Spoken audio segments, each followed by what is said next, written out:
एक ऐसा गांव जहां पुरुषों का जाना प्रतिबंधित है। इस गांव में 30 साल से किसी मर्द ने कदम नहीं रखा। इसके बाद भी यहां की महिलाएं गर्भवती हो जाती हैं। ये वाकया हैरान कर देने वाला है। दुनिया भर के देशों में अलग अलग सभ्यता और संस्कृति देखने को मिलती है। उनके खान पान और रहन सहन के तरीके अलग होते हैं। यहाँ तक कि रिश्तों की परिभाषा भी अलग होती है। साउथ अफ्रीका में एक ऐसा गांव है जहां महिलाओं की शादी नहीं होती है, उसके बाद भी वे प्रेग्नेंट हो जाती हैं। साउथ अफ्रीका में मौजूद इस गांव का नाम है उमोजा। यहाँ सिर्फ महिलाएं और उनके बच्चों को रहने की इजाज़त है।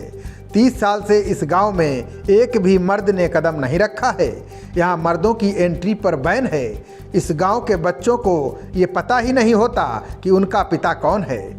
इस गांव की पूरी जिम्मेदारी महिलाओं पर होती है। वे अकेले ही अपने बच्चों की देखभाल करती हैं, मेहनत करके पूरे घर और परिवार का पालन पोषण करती हैं। मीडिया रिपोर्ट से यह जानकारी सामने आई है कि इस गांव में 250 महिलाएं रहती हैं। घने जंगल के बीच बसे इस गांव की महिलाओं को अकेले रहने में डर नहीं लगता है। इस गांव को कुछ महिलाओं ने बसाया है। कहा जाता है कि सालों पहले यहाँ ब्रिटिश सैनिक की एक टुकड़ी आई थी। उन सैनिकों ने लोगों पर बहुत अत्याचार किए। उन्होंने महिलाओं को भी नहीं बख्शा। आदिवासी महिलाएं जब बकरियां और भेड़ चराने जाती थीं तो उनके साथ ये सैनिक ज्यादतियां करते थे।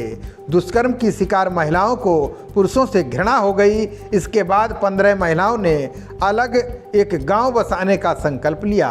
तब से वे पुरुषों से अलग होकर अपनी नई दुनिया में रहती हैं। महिलाओं के प्रेग्नेंट होने के पीछे कोई चमत्कार नहीं है। बिना पुरुष के कोई भी महिला प्रेग्नेंट नहीं हो सकती। ये प्राकृतिक नियम है। बता दें कि रात के अंधेरे में पुरुष जंगल में चोरी छिपे आते हैं। गांव की युवा लड़कियां जंगल में उनके पास जाती हैं। वे तब तक उस पुरुष के साथ रहती हैं जब तक कि वे गर्भवती ना हो जाएं। गर्भवती होने पर वे उनसे रिश्ता ख़त्म कर लेती हैं और बच्चे को जन्म दे देती हैं। महिलाएं बच्चे की अकेले देखभाल करती हैं। वे बच्चे को उसके पिता के बारे में कुछ भी जानकारी नहीं देती हैं। इसके अलावा इस गांव में घरेलू हिंसा की शिकार महिलाएं, बाल विवाह से बची लड़कियां अपना ठिकाना बना लेती हैं। साथ ही दुष्कर्म पीड़ित महिलाएं भी इस गांव में आकर रहने लगती हैं। बच्चों की शिक्षा के लिए इस गांव में स्कूल भी खोला गया है। खबरों का सिलसिला जारी रहेगा। देखते रहिए जनप्रवाद। नमस्कार।